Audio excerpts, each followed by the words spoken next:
I'm standing outside the courthouse in downtown Atlanta, and my ex-husband's mother has just planted her walking cane directly in front of me like a barrier. Eleanor, that's her name. Though everyone called her Elle, looks at me with an expression I've seen 1,000 times before. It's the look that says I'm someone beneath her notice. Someone who drifted into her son's life, and should drift right back out of it. The courthouse doors have barely finished closing behind us. Elle steps closer. Her voice gets loud enough that 3 people walking past us actually slow down. "Don't you ever set foot in my house again." She spits the words. "Get out." My ex-husband, Thomas, stands a few feet behind her in a navy suit that probably cost more than my first car. He folds his arms across his chest and smirks. This is what I'm talking about. He actually looks satisfied, like the judge has just handed him the greatest victory of his entire life. I adjust the leather strap of my purse. It's worn now, 5 years of holding documents and keeping my hands occupied, while I listen to conversations that weren't really about me. A migraine has been building behind my right eye since 6 in the morning. It pulses again. And then I smile. "Actually, Elle," I speak quietly, not loud, just clear. "The sale closed this morning." She frowns. "What sale?" "I sold the property." Her face barely changes, so I keep going. "And Thomas isn't the CEO anymore." Here's where I have to pause and tell you something. I need you to understand what I understood in that exact moment. When you spend 25 years building something with another person, when you refine every process, when you call suppliers at midnight begging for extensions, when you hold the business together through 4 recessions and 2 near collapses, and then one day someone looks at you across a dinner table and hands you divorce papers like they're ordering takeout, that changes something in you. It wasn't rage, it was clarification. 2 full seconds of silence. Nobody speaks. Then Thomas laughs. Not a nervous laugh. A loud, confident laugh that turns heads on the courthouse steps. "Diane," he says, shaking his head. "You've always had quite the imagination." Elle laughs with him. "You really believe anyone would buy that?" I don't answer. I reach into my purse and pull out a small envelope. These are instructions from the closing attorney. You have 72 hours to remove your personal items. Eleanor doesn't even take the envelope. Thomas steps toward me. "You've officially lost your mind." Maybe he believed that. Maybe he needed to believe it. Because if he admitted even for a second that I wasn't bluffing, everything he'd built his entire identity on would start to crack. And I think he could feel it starting to crack. Let me take you back 6 months. I want you to see where this really began. Because it wasn't at that courthouse. It wasn't even when the divorce papers appeared on my kitchen table. I was trying to save a marriage that had quietly disappeared years before I realized it was gone. People always ask, when does a marriage end? In my experience, it isn't one catastrophic moment. It's hundreds of small erasures. It was Thomas stopping by my office only when he needed something signed. It was eating dinner alone 3 nights a week because another client meeting ran late. It was him introducing himself at company events without ever mentioning me. But there was one moment that felt different than the others. The Georgia Manufacturing Leadership Awards were being held at the Ritz in Buckhead. Our company, Prescott Manufacturing Systems, had just received an award for 25 years in business. I wore a dark green dress I'd owned for nearly 10 years. Nothing expensive. I've never been someone who needed expensive clothes. Thomas walked onto that stage and he looked comfortable. He looked like he'd rehearsed every word. The audience was completely silent. "I started Prescott Manufacturing from nothing more than an idea," he told them. His voice was confident. People applauded immediately. "I worked every single day to build this company into what it is now." More applause. More heads nodding. I waited for him to mention something real. Our employees, his late father, maybe me. "Thank you all for believing in my vision." And that was it. I smiled politely because everyone else was smiling. Internally, something hurt. Not because I needed applause. I never wanted applause. I wanted acknowledgement. I wanted honesty. I'd spent 25 years making sure payroll went out every Friday. During the 2009 recession, when cash flow nearly collapsed, I called suppliers myself. I begged for 30 more days. I remember sitting in our tiny office with stacks of unpaid invoices, while my father quietly slid an envelope across the desk. He'd sold part of his farmland near Athens, $320,000. Everything he'd saved after my mother died. He looked at me and simply said, "If you believe this company survives, then so do I." That money didn't buy us luxury, it bought us time. Time became survival. Survival became growth. And now growth was the company Thomas called his alone. If you've ever been in a room where someone looked right through you, if you've ever spent decades making something viable, making it real, making it matter, and watched someone with louder confidence take credit for your invisible work, if you've ever wondered whether that silence inside you was loyalty or just learned helplessness, this moment will reach something in you. A week after the awards banquet, I noticed Thomas had stopped wearing his wedding ring. Not all the time, just when he traveled. I said nothing. By then, silence had become easier than arguments. Silence had become like a language I'd become fluent in. Then one Tuesday evening, he came home carrying a folder. I was heating leftover chicken soup because my migraine had been bothering me all afternoon. He laid the folder right beside my bowl. "I've already signed." I looked down. Divorce papers? No warning, no conversation, just signatures waiting for mine on the dotted lines. "I think this is best," he said. I kept staring at the document. "What happened to us?" he sighed. "Diane, we've been roommates for years." Maybe that part was true, but roommates don't erase each other. He leaned against the kitchen counter. "I've talked with my attorney." Of course he had. "I'll make sure you're comfortable financially." Comfortable. The word landed wrong. After 25 years. Finally. I looked at him. "What do you think I contributed to this company?" He looked surprised by the question. "You handled spreadsheets." Just 4 words. You handled spreadsheets. Nothing about negotiating loans. Nothing about keeping employees insured. Nothing about sitting in hospital waiting rooms after workplace injuries. Nothing about missing vacations because someone had to stay behind. Just you handled spreadsheets. He picked up his keys. "I have dinner with Natalie."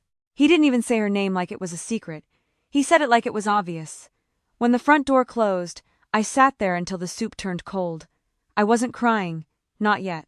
I was trying to understand how someone could live beside me for 25 years and genuinely believe I'd simply organized paperwork. 2 days later, I met Sarah Chen at a quiet cafe near Peachtree Street. She'd served on our board for years and had become one of the few people I trusted completely. We sat in a corner booth and I told her everything. When I finished, she stirred her coffee once. "What do you want?" I expected legal advice. Instead, she asked that. "I don't know." "Yes, you do." I looked out the window. "I want him to stop pretending I never existed." Sarah nodded slowly.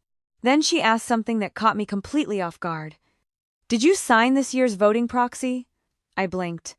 "No, you haven't." "I forgot." Sarah smiled for the first time all morning. "No." She reached into her briefcase and pulled out a thick corporate binder. "You remembered exactly when you needed to."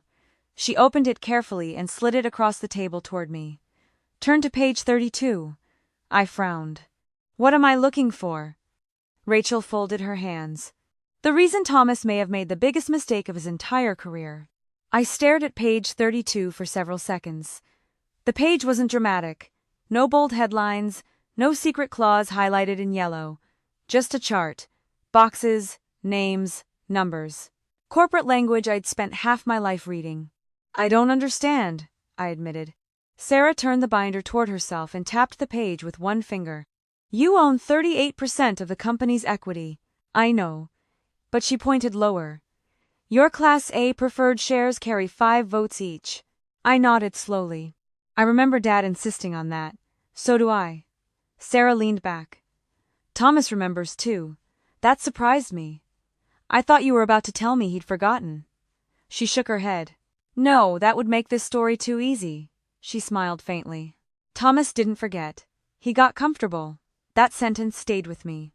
For years, every annual shareholders meeting followed the same routine. A few weeks beforehand, Thomas's assistant would email me a proxy authorization. I'd sign it. Thomas voted my shares. The meeting ended. Life went on. I trusted him. I said it quietly. And he came to believe trust was permanent. She slid another document across the table. "This year's proxy. Unsigned." I never sent it back. No. Sarah looked directly at me. For the first time in 17 years, Thomas doesn't control your votes. I sat there without speaking. Outside, delivery trucks backed into the alley. Someone laughed near the counter. Life kept moving. Mine had suddenly changed. Let me tell you something that I think matters here.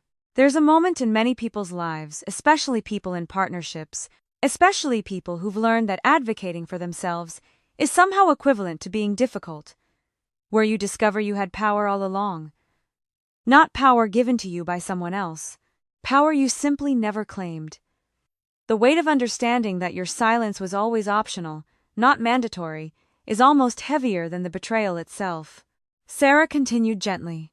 When your father invested in Prescott Manufacturing 15 years ago, he didn't write Thomas a check. He invested in me. Exactly.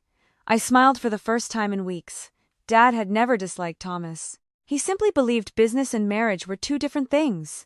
If this company ever survives because of my money, he'd said back then, I want everyone to remember where that money came from. Sarah had been the young attorney who drafted the agreement. Each Class A share carried 5 votes. They couldn't be converted without my written consent. They couldn't be diluted without my approval. Back then, none of us imagined the company would someday be worth more than $110 million. We were just trying to make payroll. So what happens now? I asked. Sarah didn't answer immediately. Instead, she folded her hands carefully. That depends on why you're asking. What do you mean? If you're trying to punish your husband for having an affair, she let the sentence hang. Then don't do this. I blinked. I wouldn't. I know. She looked relieved. But if you're trying to protect a company whose leadership has stopped acting in its employees' best interests, she closed the binder. That's a different conversation entirely. Over the next few weeks, divorce mediation moved forward like a machine. Everything became paperwork. Financial statements, property valuations, retirement accounts, insurance policies. 25 years of marriage reduced to folders with colored tabs. Thomas was polite whenever lawyers were present. Almost cheerful, he treated the divorce like a business transaction he'd already won. During one mediation session, our attorneys reviewed the marital property. The old house in Marietta came up. It had belonged to my parents before they passed away. Although it had become part of the marital estate, it needed expensive repairs. The roof was failing. The windows leaked every winter. The plumbing was original to 1,987. Thomas barely looked at the appraisal. I don't want it. His attorney glanced at him. You sure? I have no interest in maintaining that place. He turned toward me. You always liked old houses. I said nothing. He wanted something else instead. The downtown condo. Most of our brokerage account. His boat. Several investment accounts. His lawyer quietly rearranged the numbers. By the end of the afternoon, Thomas had formally agreed to waive any future claim to the Marietta house. He looked pleased with himself. Walking out to the parking lot, I heard him tell his attorney, I got the better deal. Maybe he believed that. At home, Eleanor had already started acting like I no longer lived there. One Thursday afternoon, I came back from a doctor's appointment. The arthritis in 2 fingers of my right hand had been bothering me for months. When I stepped inside, cardboard boxes filled the entire hallway. One box had a thick black marker label. Donate. I knelt carefully and opened it. On top sat my parents' wedding photograph. Beneath it, my father's old pocket knife. My mother's handwritten recipe cards. An album filled with photographs from the first years of Prescott Manufacturing. Our first rented garage. Thomas covered in machine grease. Me holding my daughter with one arm while answering payroll calls with the other. One photograph had been bent across the corner. I gently flattened it. Eleanor walked in carrying grocery bags.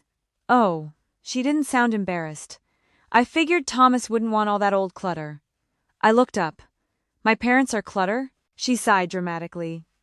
Don't start. I'm asking. You'll be moving soon anyway. There's no reason to drag useless memories around forever. I carefully closed the album. Those weren't memories to me. They were proof. Proof that I had been there from the beginning. That evening, while carrying laundry upstairs, I heard Eleanor talking on the phone. She didn't know I was home. I told Natalie she'd absolutely love this kitchen once we remodel it. A pause on the other end. Oh, absolutely. Eleanor laughed. The cabinets are ancient. Another pause. We'll finally make this house look modern. I quietly walked back downstairs before she noticed me. Not because I was afraid, because I suddenly realized she wasn't imagining a future where I still existed. The following Monday, my phone rang. David Alvarez, our outside CPA. He almost never called me directly. Diane. His voice sounded unusually serious. Do you have a few minutes? I do. I've been reviewing executive compensation. Something about his tone made me sit down. I found several things Sarah needs to see. What kind of things? He lowered his voice. Large executive retention bonuses. That's not unusual. These were approved without full board review. I frowned. Anything else? A resort trip listed as a vendor conference. Silence. One hotel room. I didn't need him to say another name. He continued, there's more. He explained that retirement contributions for hourly employees had quietly been reduced while executive bonuses increased. Several accounting classifications didn't make logical sense. Nothing screamed criminal. But together, the picture wasn't good. When I hung up, I sat alone in my kitchen for almost 20 minutes. I wasn't thinking about revenge. I was thinking about Frank Morrison. He'd worked for us since the garage days. 68 years old now. Still showing up every morning before sunrise. If Thomas had really chosen bonuses over people like Frank, this wasn't just about my marriage anymore. That evening, my daughter came over. Rebecca stood in my kitchen, twisting her coffee mug between both hands. Mom? I looked at her. I knew. I froze. Knew what about Natalie? The words barely came out. For almost a year. The room suddenly felt very quiet. Why didn't you tell me? Rebecca started crying. Dad said you already knew. I didn't. He said your marriage had been over for years. I looked down at the table. I believed him. She wiped her face. I thought staying neutral meant I wasn't choosing sides. I reached across the table and squeezed her hand. Sometimes silence chooses for you. I didn't say it out loud. She already knew. The next morning, my phone rang before 8. Sarah. David finished reviewing everything. I held my breath. We have enough. For what? She answered calmly. An emergency board meeting. When? Tomorrow. She paused just long enough for my stomach to tighten. 10 o'clock. I barely slept the night before the board meeting. Not because I was afraid of Thomas. I was afraid of myself. At 49, you stop believing every difficult decision has a clean ending. I'd spent 25 years helping build Prescott Manufacturing. I knew every hallway, every machine, every employee birthday, and every family emergency we quietly helped through. What if removing Thomas hurt the people I was trying to protect? That question stayed with me until sunrise. I stood in my kitchen with a mug of coffee I never drank. The migraine from the day before had faded, but my stomach felt tight. Around 7:30, my phone buzzed. Sarah. I know what you're thinking, she said before I spoke. You're wondering whether this is becoming personal. You know me. She didn't laugh. It is personal. Completely personal. And that doesn't make it wrong. I stayed quiet, she continued. If David's report were clean, I'd tell you to walk away. But if it isn't, your responsibility isn't to Thomas. It's to the company. And to the people inside it. An hour later I drove to the office. The Prescott Manufacturing sign came into view, and for a moment I remembered the first building we'd rented. 8,000 square feet, one loading dock, one coffee maker that barely worked. Back then, Thomas and I celebrated every new customer with takeout pizza. We weren't competing with each other. We were surviving together. That memory almost made me turn the car around. Almost. When I entered the lobby, people were behaving normally. Someone laughed near the vending machines. Forklift alarms echoed faintly from the production floor. Reception answered phones. Nobody knew what was about to happen upstairs. I hoped they never would. Not the details. Companies survive bad leadership. They don't survive constant public drama. I took the elevator to the executive floor. Sarah and David were already there. David looked exhausted. I reviewed everything twice, he said quietly. You won't find mistakes. I never thought you would. He nodded. I wish I had. Sarah handed me a folder. This isn't your fight unless you decide it is. I appreciated that. Nobody was pushing me. Nobody was promising revenge. Only accountability. At 9:10, another board member arrived. Michael Torres. He'd served on the board nearly as long as Sarah. He greeted me politely. I wasn't expecting to see you today. I imagine Thomas wasn't either. He smiled faintly. I'll be honest. I hope you are. I'm uncomfortable mixing divorce and corporate governance. So am I. That seemed to surprise him. I don't want revenge, Michael. Then why are we here? I looked him straight in the eyes. Because if David's report had been about anyone else, we'd still be having this meeting. He considered that for a few seconds, then simply nodded. It wasn't agreement, but it wasn't dismissal either. At 9:40, my attorney called. The judge signed the settlement. I closed my eyes. So it's official. Yes. And the property? The title company has authorization to close. I whispered. Thank you. The call ended. I stared at my phone for a long moment. The Marietta house was finally mine alone.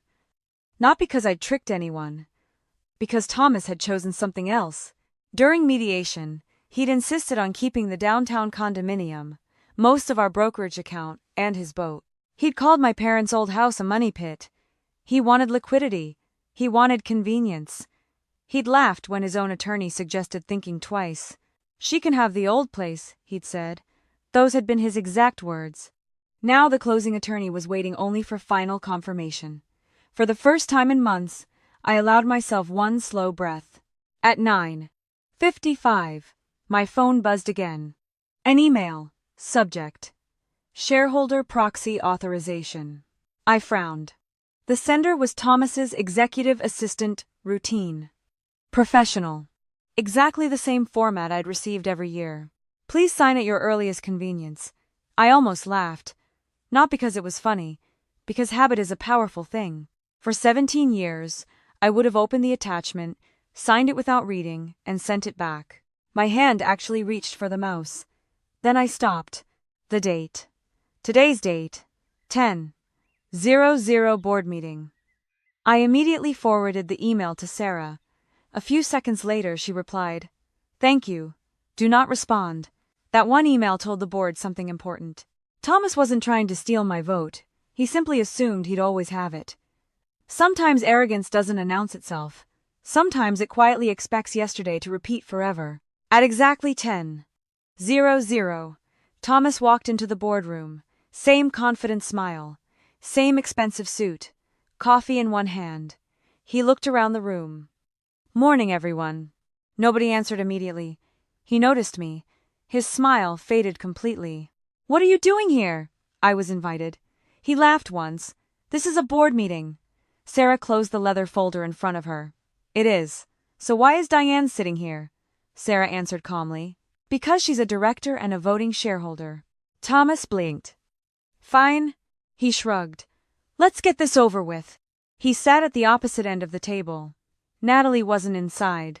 She waited outside, probably expecting Thomas to introduce her later as the next chief operating officer. Here's where I need to slow everything down. This is the moment that matters most. Not the moment he loses. The moment he realizes he's losing, and understands it's his own arrogance that made it inevitable. Sarah looked around the room slowly. Before we begin, I'd like everyone to confirm they've received David's audit summary. Papers rustled.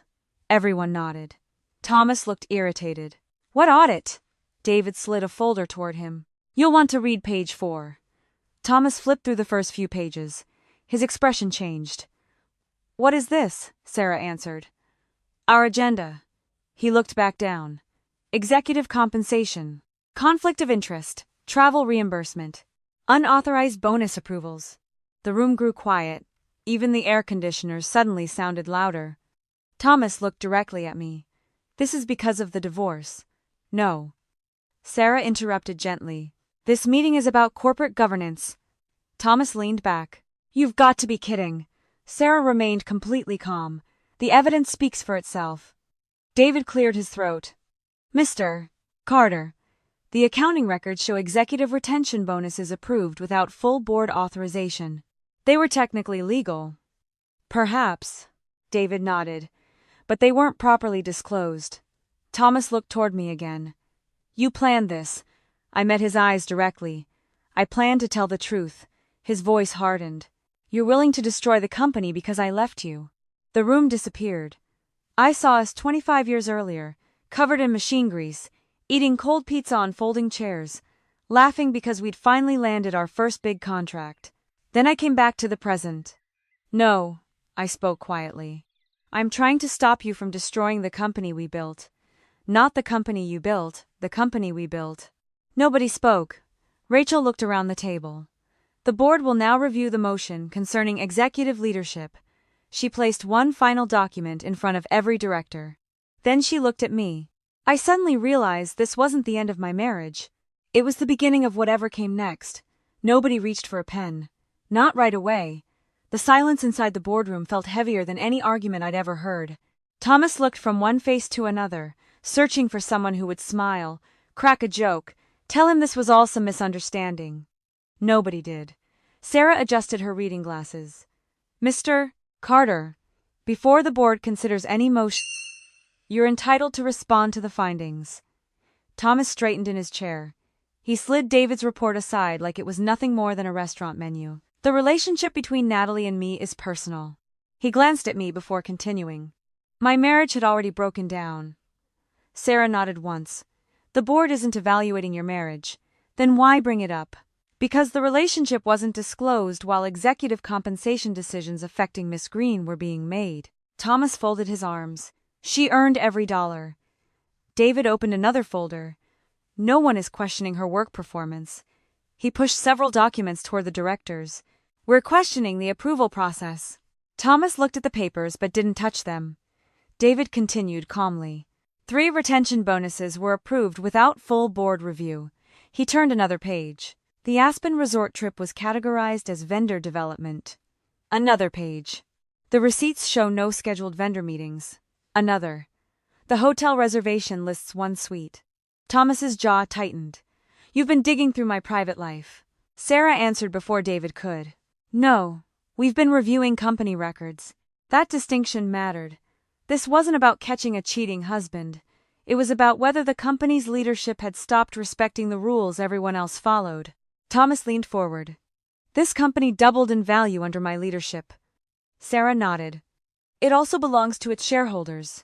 And to 180 employees, I added quietly. He turned toward me. So now you're pretending this is about them. No, I've spent 25 years worrying about them. The words came easier than I expected. I remember calling machinists during the recession to promise payroll would still clear on Friday. I remember sitting with Frank Morrison's wife in the hospital. I remember telling employees we'd find a way through, before we even knew how. I looked around the room. I don't remember asking for credit. Thomas laughed once. Bull. I shook my head. I asked for honesty. The room fell silent again.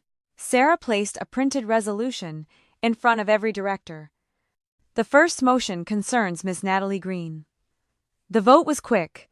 Her pending promotion to Chief Operating Officer was withdrawn. Administrative leave. Independent review. The motion carried unanimously. Thomas looked stunned.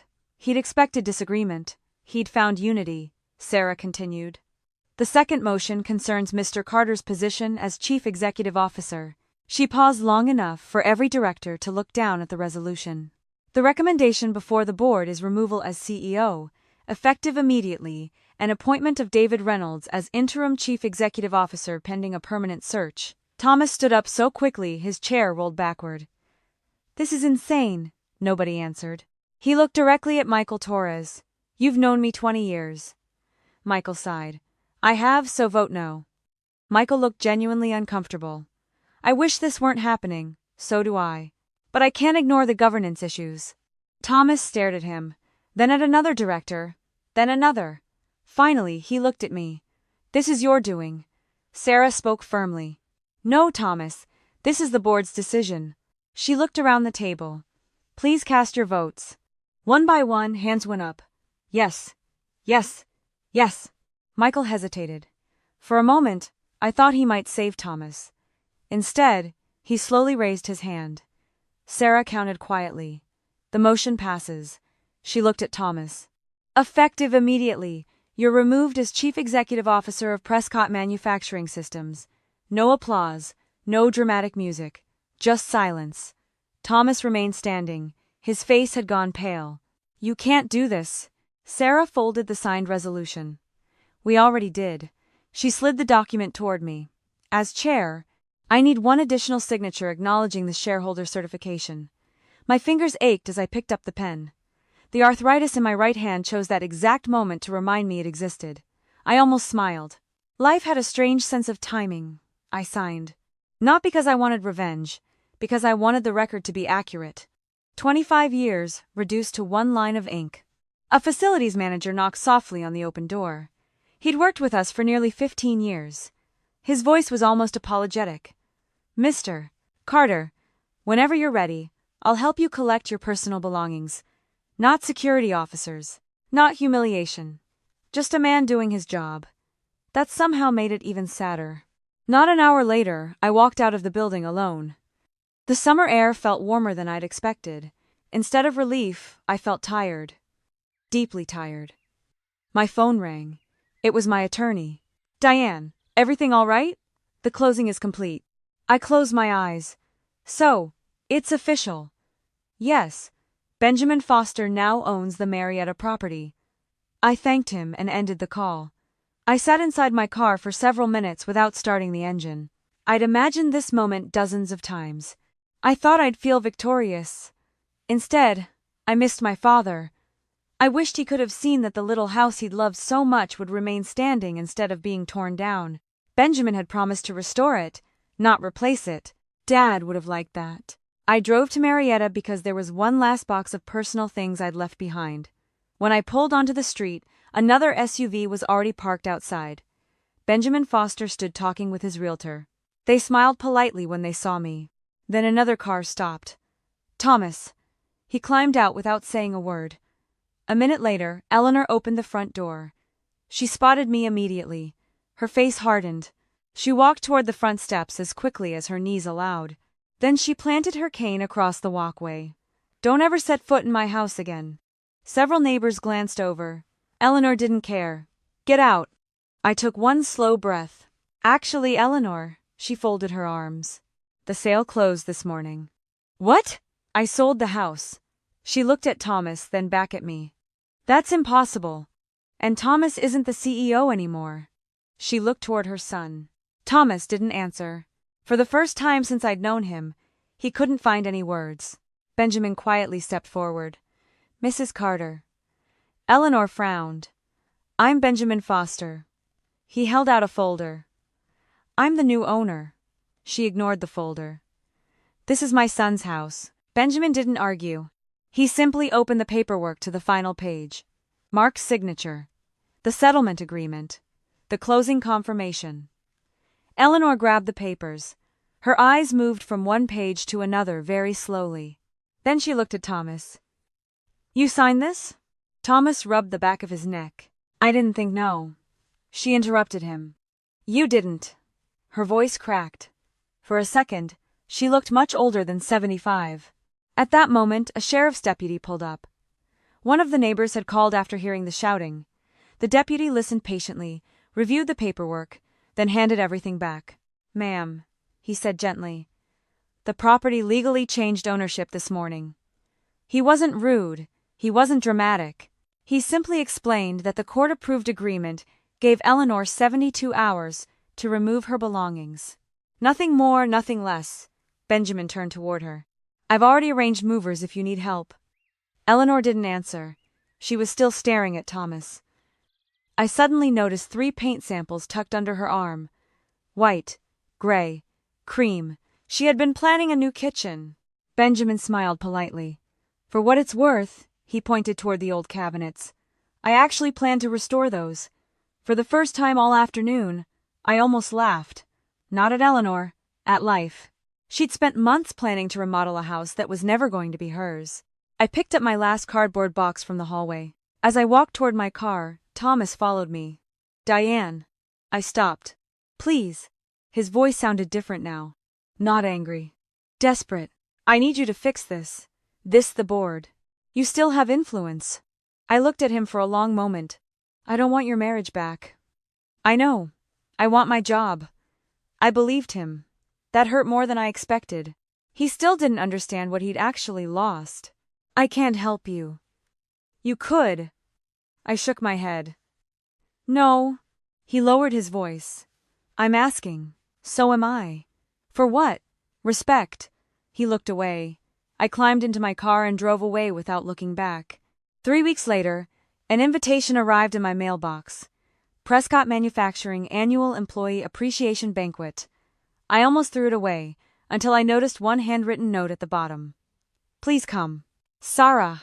When I walked into the ballroom at the Georgia History Center that evening, the first person I saw was Thomas. He wasn't supposed to be there. I stopped just inside the ballroom doors.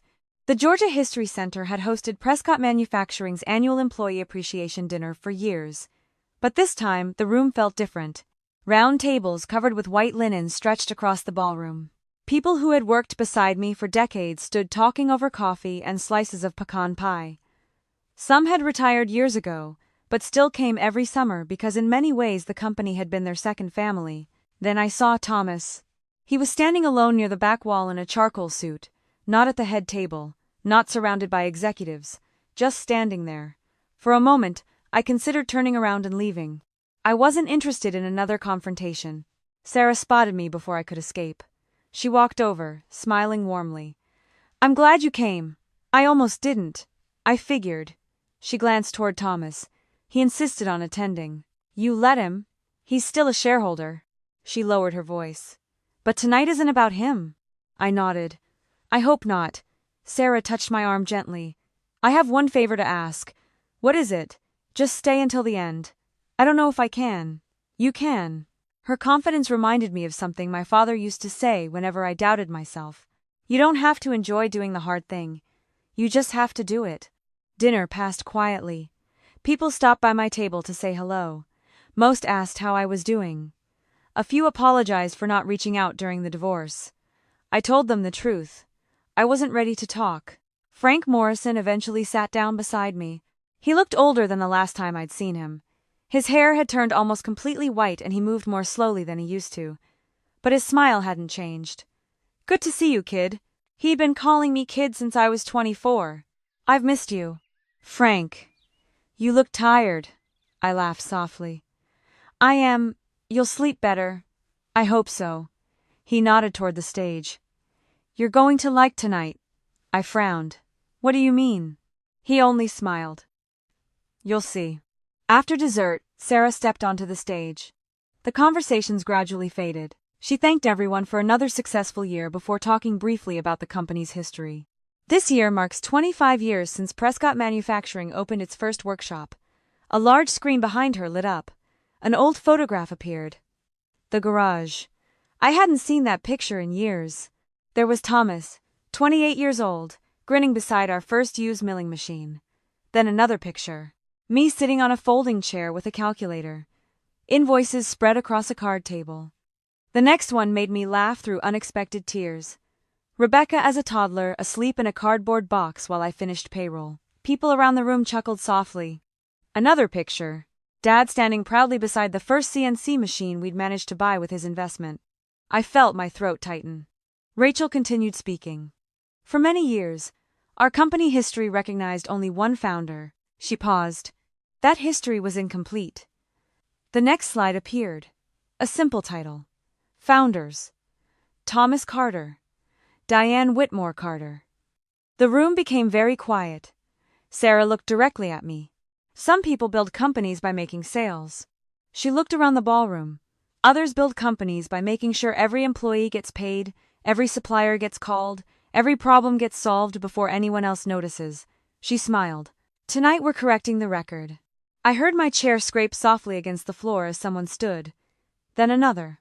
Then another. I turned. Frank Morrison was already on his feet.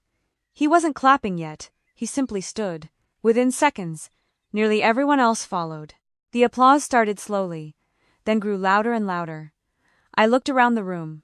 People I'd hired. People I'd comforted after surgeries. People whose children I'd watched grow up. Some were smiling, some were crying. I was doing both. Sarah motioned toward the stage. I shook my head. No. She smiled. Yes. The applause didn't stop. Eventually, I walked forward. The steps felt strangely long. By the time I reached the microphone, my right hand was trembling enough that I had to hold it with my left. I laughed softly. I had a speech prepared. That wasn't true. The audience laughed with me. I guess I don't anymore. The room grew quiet. I never wanted recognition. I looked across the ballroom. I only wanted the truth. I paused. My father used to tell me that integrity is what you do when nobody is watching. I smiled toward the photograph still displayed behind me. He would have loved seeing all of you together tonight. I took another slow breath. This company was never built by one person. It was built by welders, machinists, receptionists, accountants, engineers, forklift drivers, maintenance crews, and families who believed this place was worth sacrificing for. I looked around one last time. Thank you for letting me be part of that. The applause returned even louder this time. Let me pause here and speak directly to you, whoever you are, wherever you're watching from. If you've ever felt like your work was invisible, if you've ever questioned whether speaking up would cost you more than staying silent, if you've ever wondered whether integrity actually matters, when the people around you have decided it doesn't, this moment on that stage, it wasn't about winning. It was about the moment someone finally told the truth and other people stood up to acknowledge it. That's not a rare moment. That's a human moment. And you deserve to be part of one too. After the program ended, people gathered around to hug me. You never told anyone. I smiled. It wasn't anyone else's business. Frank turned toward several younger employees standing nearby. When Linda needed heart surgery back in 2007, the insurance hadn't kicked in yet. He looked back at me. Diane arranged in advance out of company funds. I interrupted him. We approved it through payroll. He grinned. She also drove casseroles to our house for 2 weeks. I felt my face turn warm. You don't have to tell everyone that. Yes, he nodded firmly. I do. He looked around the room. Thomas knew how to grow the business. He pointed gently toward me. She knew how to take care of the people inside it. Nobody applauded that time. They simply nodded. Some truths don't need noise. I noticed Thomas standing near the ballroom exit. People weren't avoiding him. They simply weren't gathering around him anymore. He waited until the room had mostly emptied before walking over. We stood facing each other. No lawyers, no judges, no board members. Just two people who had once believed they'd grow old together. I owe you an apology. I waited. I should have given you more credit. For a moment, I almost accepted that. Then I realized something. Credit wasn't what had been missing. I looked him in the eye. You should have given me respect. He lowered his head. I know.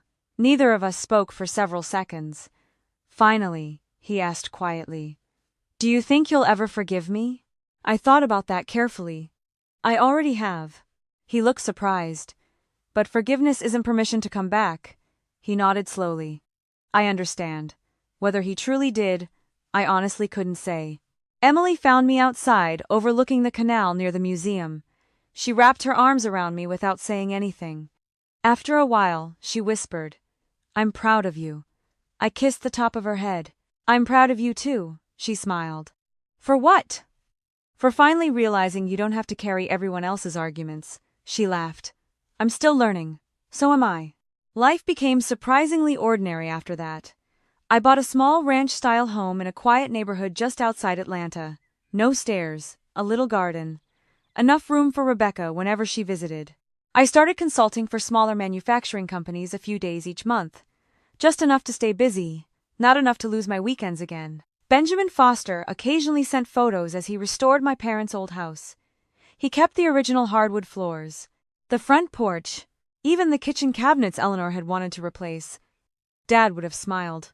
3 months later, a handwritten envelope arrived. The return address surprised me. Eleanor. Inside was a single sheet of paper. I was wrong about the house. I was wrong about your place in the company. I don't expect you to answer. I only wanted you to know. Eleanor. I didn't write back immediately. A few weeks later, I mailed her a simple card, wishing her well after another round of physical therapy. Compassion didn't erase the past. It simply meant I no longer wanted to carry bitterness into whatever years I had left.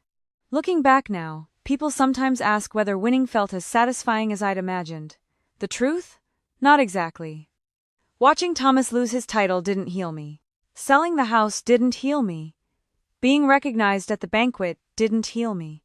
What healed me was finally believing I didn't have to earn respect from people who had already decided not to give it.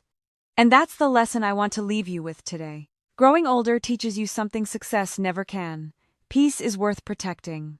Your dignity is worth protecting. And it's never too late to stop apologizing for knowing your own value. If you've ever had to rebuild your life after someone underestimated you, I want you to know you're not alone. I want you to know that silence is only a strategy until it becomes a cage. And I want you to know that the moment you realize you have power, real power, the power to name the truth, that moment changes everything. If you're watching from Atlanta or anywhere else, I'd love to hear your story. Comment down below and tell me. In your life, was there a moment when you finally spoke up? What happened? And where are you watching from right now? What time is it there for you? I'm genuinely curious about the person on the other end of this story, because that's who this is really for. Thank you for spending this time with me. I truly hope the people in your life recognize your worth before it's too late. This is a fictional story inspired by real emotional experiences and workplace dynamics, fully rewritten and reimagined in Atlanta to create original content. Any resemblance to real people, events, or companies is entirely coincidental.